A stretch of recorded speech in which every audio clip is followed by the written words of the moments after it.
of the heavens and the earth, Lord. The living God, the Holy One. Say you are.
Merci les chants, vers nos places.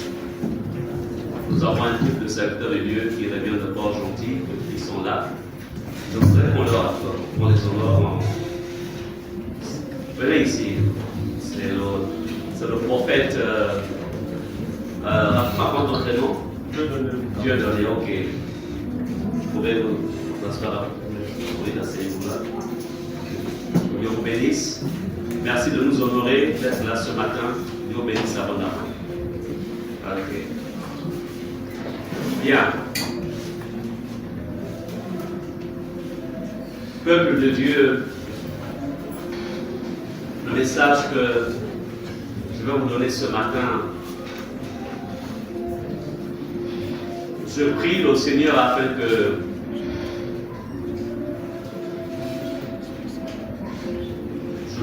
chaque oreille ce matin soit débouchée par la puissance du Saint-Esprit. J'interdis au diable, j'interdis aux démons, j'interdis aux puissances des ténèbres de boucher toute oreille au nom puissant de Jésus. Je prie afin que la parole de Dieu puisse trouver de la place dans vos cœurs et que jamais le voleur ne vienne dérober cela au nom de Jésus. Amen. Le thème de mon message s'intitule, c'est le suivant. Qui peut être sauvé? Ici, autant que nous sommes, moi-même y compris, qui peut être sauvé?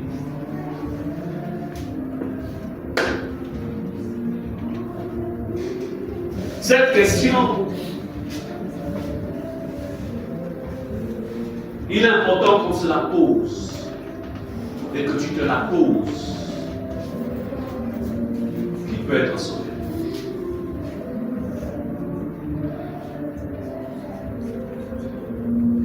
Vous savez, Dieu fonctionne avec ses standards. Dieu fonctionne avec ses standards.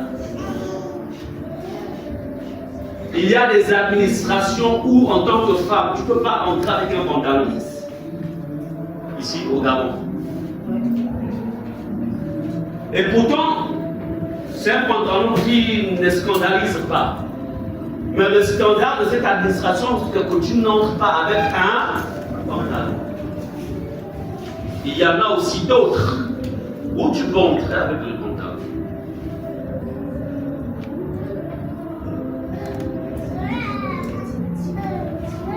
Amen. C'est une histoire qu'on m'a racontée. Une autorité d'un certain pays qui devait rencontrer la reine d'Angleterre, la reine Elisabeth. Mais cette autorité avait des cœurs. On lui a dit, dans le protocole royal, la reine d'Angleterre ne reçoit pas les gens qui ont les cœurs. Tu dois enlever les cœurs. Mais dans d'autres milieux, aux États-Unis, ça ne scandalise pas. Amen. Chaque secteur a un protocole. Si sur la terre, on a des exigences comme ça, Dieu, ses exigences sont plus élevées.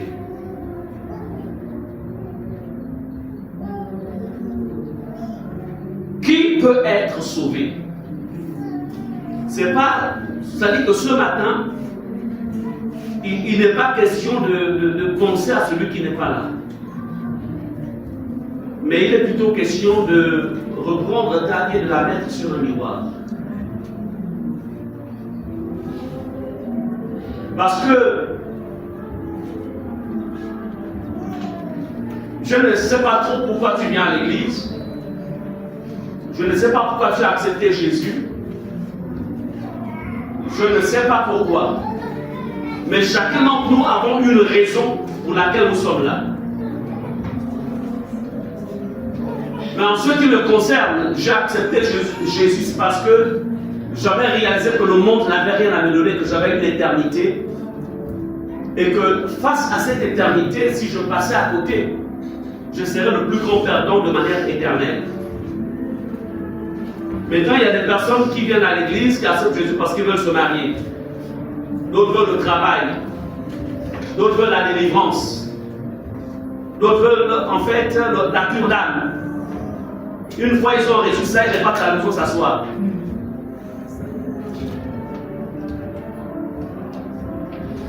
Mais, pour celui qui a la réalité de l'éternité, se rendra compte que je n'ai pas le droit de m'asseoir à la maison parce que le chemin par lequel nous sommes appelés à passer, il est étroit, il est petit, que si je prends des kilos de la chair à la maison, je ne pourrais pas passer par ce chemin. Mais il faut toujours être spirituellement pour passer par ce chemin. Amen. Qui peut être sauvé? Il y a des réalités de l'autre côté que Jésus nous enseigne. Allons-y dans Luc 18, verset 23-26. Luc chapitre 23, chapitre 18 plutôt, verset 23 au verset 26. C'était bien celle que notre ancienne est là, toujours prête à nous secourir nos gorges. Donc elle va nous lire ce texte. La parole de Dieu déclare: mais quand l'homme entendit ces mots, il devint triste, car il était très riche.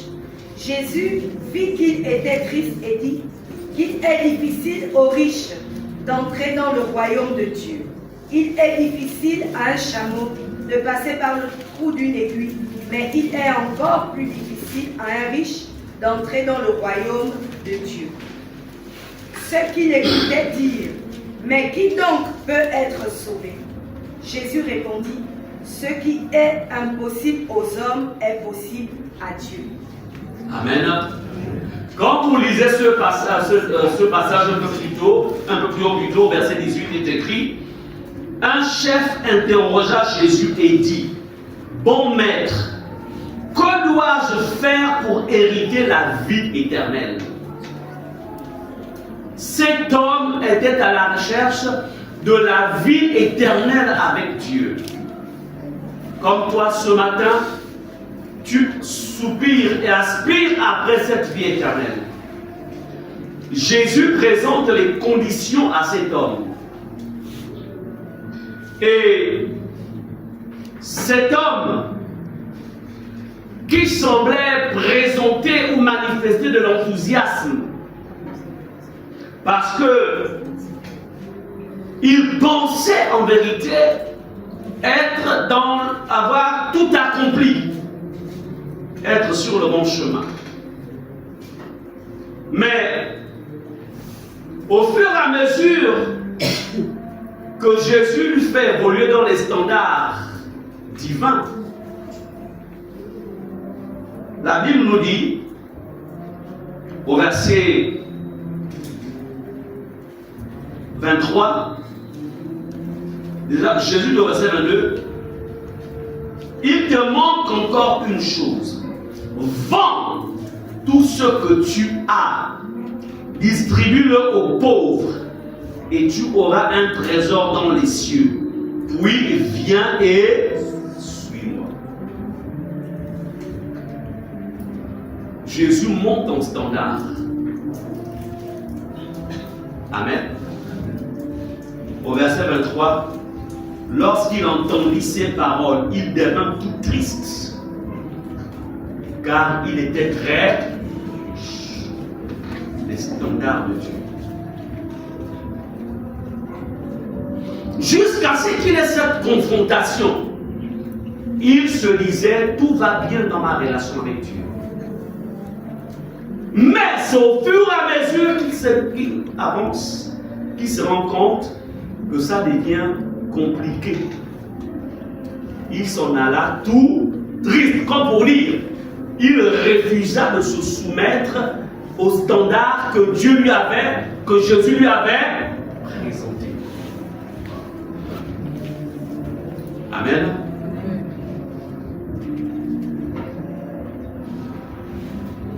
Bien-aimés, ne l'oubliez jamais. Nos fonctions ne vont pas nous ouvrir les portes du ciel. Que tu sois pasteur comme je le suis, que tu sois apôtre, que tu sois prophète, que tu sois évangéliste, que tu sois docteur, ces choses-là, que tu sois roi, tu sois chef d'État, tu sois ministre, que tu sois aussi pauvre, parce qu'il y a des pauvres qui pensent comme j'ai été pauvre sur la terre, la pauvreté va m'ouvrir au ciel. La pauvreté n'ouvre pas les portes du ciel. C'est pourquoi le riche et le pauvre, tout se retrouve là-bas, sinon pas fonctionner selon les standards de Dieu. Amen.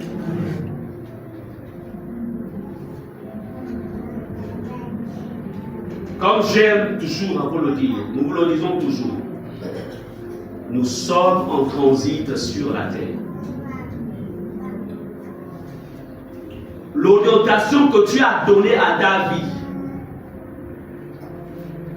soit c'est une orientation qui te conduit au ciel, le chemin du ciel, soit c'est une orientation qui te conduit en enfer. C'est maintenant.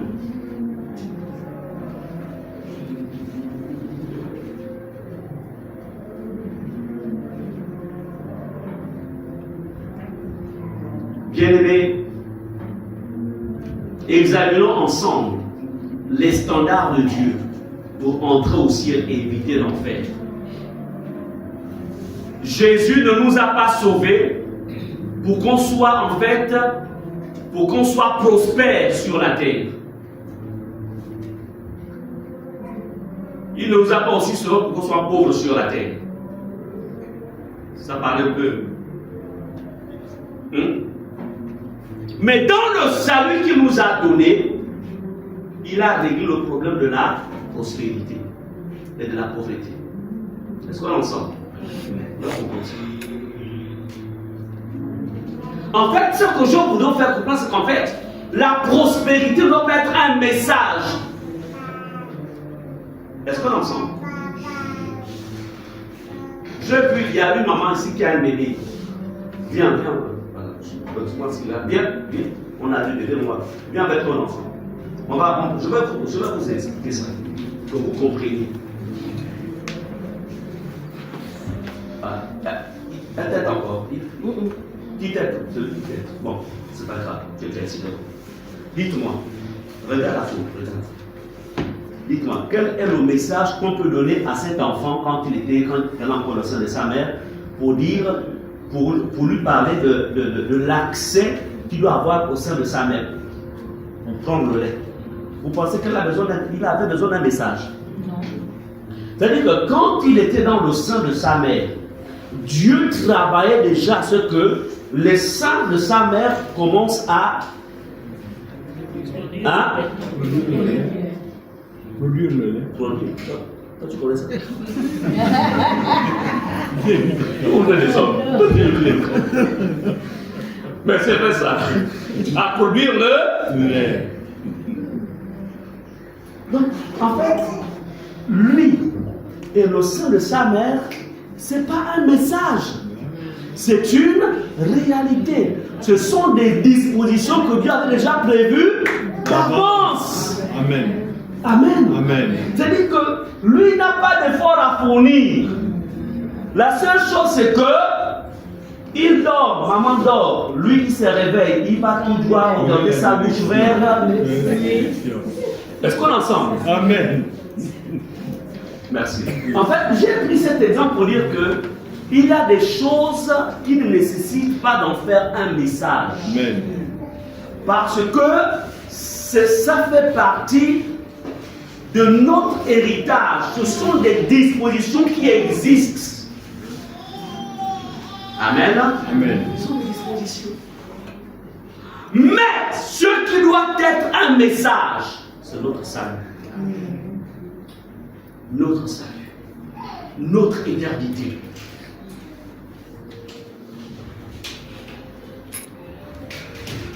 Quels sont les standards? Il y en a plusieurs, mais je vais retenir quelques. J'en ai retenu quelques-uns. Éphésiens 5, 25 à 27. Rapidement. Éphésiens chapitre 5, verset 27. Pour que rapidement je rachète une grosse Bible, puisque l'autre Bible est partie pour la conversion. Éphésiens 5, verset 25 à 27. Voilà. Marie, aimez vos femmes, tout comme le Christ a aimé l'Église, jusqu'à donner sa vie pour elle. Il a voulu ainsi rendre l'Église digne d'être à Dieu, après l'avoir purifiée par l'eau et par la parole. Il a voulu se présenter à lui-même l'Église dans toute sa beauté pure et sans défaut, sans tache, ni ride, ni aucune autre imperfection. Amen. Amen. Sans trop de commentaires.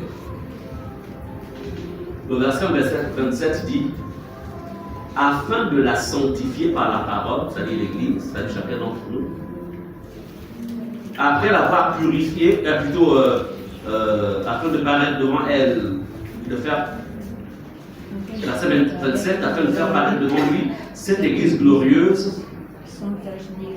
Donc, qu'est-ce que ça veut dire? Tu dois, toi tu as encore la Bible dans le téléphone? Non, j'ai ma Bible là. Ah, ouvrez la Bible. Cherchez les prêts à lire à la pharmacie. Bien, alors, l'une des exigences sans tâche. Sans tâche là, c'est-à-dire que dans ta robe spirituelle, parce que tous nous avons des robes. Amen. Allez dans le livre d'Apocalypse et vous verrez que chaque saint a une robe. Maintenant, cette robe doit être maintenue sans tache, ni ride, toujours bien dépassé, ni rien de semblable. Voici des exigences de Dieu. C'est-à-dire que ce matin-là, tu dois être sans tâche. On va dire nous, parce que je m'excuse. Nous devons être sans tâche. Est-ce que ton cœur est sans tâche? Tu dois être sans ride.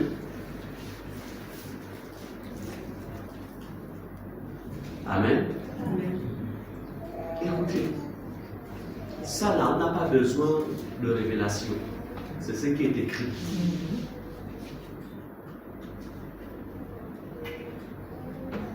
Parce que l'Église que Jésus doit faire paraître à son Père doit être sans tache, ni ride, ni rien de semblable.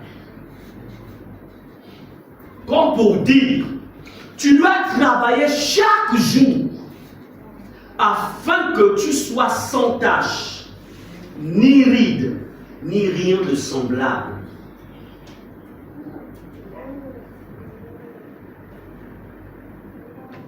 C'est pourquoi les disciples posent la question à Jésus, qui peut être sauvé alors? Amen.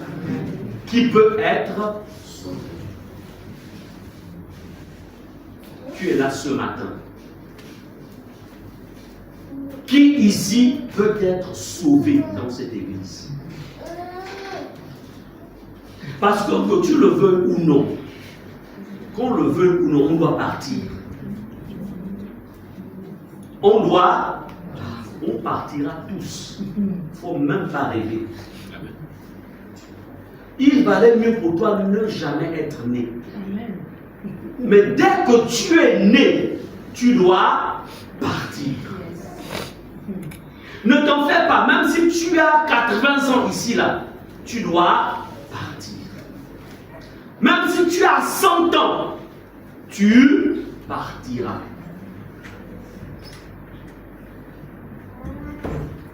Mais, qui peut être sauvé? Il y a beaucoup de gens qui disent, voilà, Dieu est amour, Dieu est tellement amour qu'il ne peut vraiment pas envoyer les gens en enfer. Qui vous a dit que Dieu envoie les gens en enfer? Vous avez vu où dans la Bible où Dieu envoie les gens en enfer dans la Nouvelle Alliance? Dieu n'envoie plus les gens en enfer depuis la Nouvelle Alliance. Parce que Jésus a payé le prix pour que plus personne ne parte en enfer. Dans la Nouvelle Alliance, c'est chaque personne qui choisit maintenant l'enfer. Tous autant que nous sommes ici. Selon ta manière de vivre, tu as choisi soit l'enfer, soit le ciel. Lorsque tu as du mal à pardonner ton prochain, c'est Dieu qui te demande de ne pas pardonner. C'est Dieu. Ah, mais moi je veux plus rien avoir avec cette personne. Je veux plus rien avoir. C'est terminé pour moi. Non, non, il passe, je passe. Je veux plus rien avoir. Moi, je n'ai pas de problème, je veux rien avoir. Donc, comme il y a un verset dans la Bible qui dit que il passe, toi si tu dois passer, tu as décidé de l'appliquer. Mais puisque ça, il n'y a pas de verset comme ça dans la Bible. Toi-même, tu choisis de ne pas pardonner. Maintenant, dites-moi, la mort arrive. La mort arrive. Vous allez dire que, chaque jour, j'étudie sur la personne de Dieu. L'éclat de Dieu est tellement lumineux, plus lumineux que le soleil. En vérité, ce sont les tâches que les gens ont sur le corps. Ils réalisent la sainteté de Dieu. Ils voient leur sainteté, je ne suis pas digne. Je ne suis pas digne. Amen. C'est lui qui parle. Vous savez, au jour d'aujourd'hui, j'ai compris que, vous savez, l'homme juge facilement. Nous jugeons vite et nous condamnons vite. Mais j'ai compris que Dieu n'est pas comme ça. Dieu ne condamne personne. Dieu ne juge personne. Quelle que soit la profondeur de la bêtise de quelqu'un, Dieu ne te juge pas. Mais la seule chose à laquelle Dieu soupire, avant que tu ne fermes les yeux, c'est que tu sortes de cet endroit-là. Amen. C'est à cela que Dieu soupire. ne nous juge facilement. Non, non, non, non, non, non, non, non, non, non. Il est méchant. Il est mauvais. Ensuite,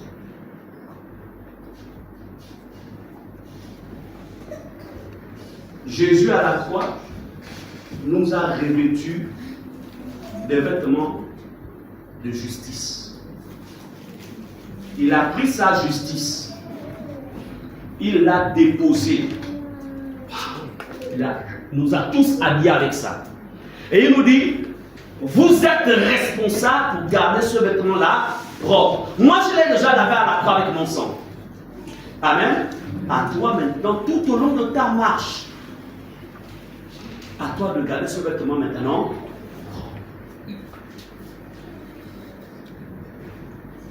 Retenons, dans nos vies, pas seulement aujourd'hui, jusqu'à ce que la trompette résonne, si c'est par l'enlèvement qu'on doit monter, ou jusqu'à ce que la mort arrive, nos vêtements doivent être sans tache, ni rides, ni rien de semblable. Amen. Amen. Sinon, tout ce qu'on fait là, on appelle ça, c'est du folklore. Je peux vous dire une chose, si je pouvais ne plus prêcher, je ne prêcherais plus. C'est-à-dire que je préfère passer tout mon temps en train d'étudier la Bible, je lis, et puis en même temps, je me lave avec l'eau de la parole. Si je pouvais. Si vous avez accès à des candidats à la prédication, si vous venez le voir au bureau, venez le voir. Une façon de prêcher avec toi. Le voir.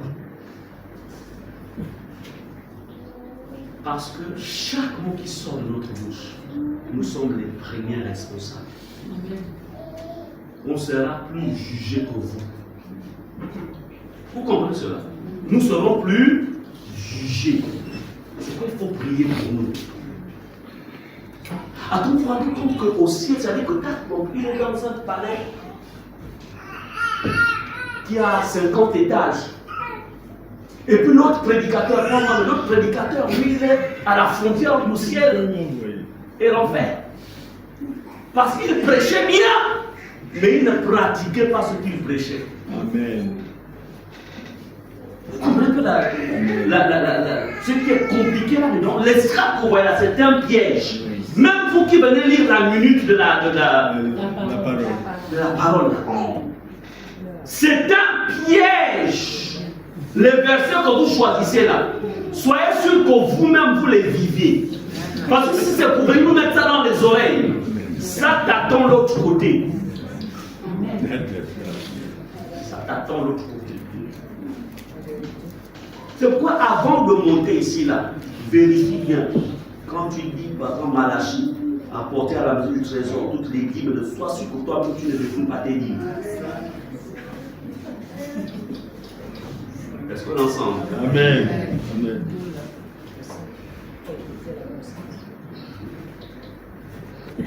Bien aimé, le disciple là qui voulait être sauvé, il a vu que les standards de lui étaient trop élevés. Et les disciples ont dit, qui peut être sauvé? Alors dans Apocalypse chapitre 22, c'est avant de lire verset 14 à 15. Apocalypse 22, verset 14 à 15. Deuxième standard que j'ai retenu, il y en a plusieurs messages, je vais mettre en ordre.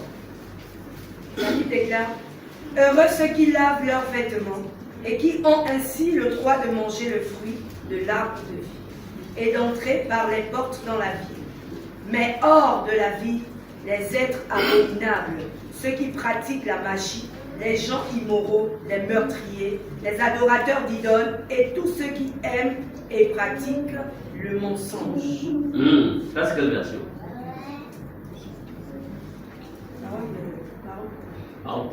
D'accord, merci. Lui, c'est qu'on dit, heureux ceux qui lavent leur robe. C'est la même chose, mais je ne vous ai pas dit qu'on avait des robes. Ici, Apocalypse vient confirmer. Heureux ceux qui lavent leur robe. Mais ici, l'apôtre Pierre, plutôt le Seigneur Jésus révèle à l'apôtre Jean que quand vous voyez Apocalypse, tout ce qui est dit là, ce n'est pas d'abord pour les gens qui sont dehors. Hein. Donc Jésus a montré à Pierre, au verset 15, que dans l'église il y a des chiens, des gens qui ont des esprits de chiens. À Jean plutôt, oui, à l'apôtre Jean, qu'il y a des chrétiens qui ont des esprits de chiens. Pas les païens. Hein. Là, quand on voit tout cela, donc il y a certains là qui ont des esprits de chiens, prêts à déchirer les autres, déchirer par les calomnies, déchirer la réputation des autres. Une vie d'impureté.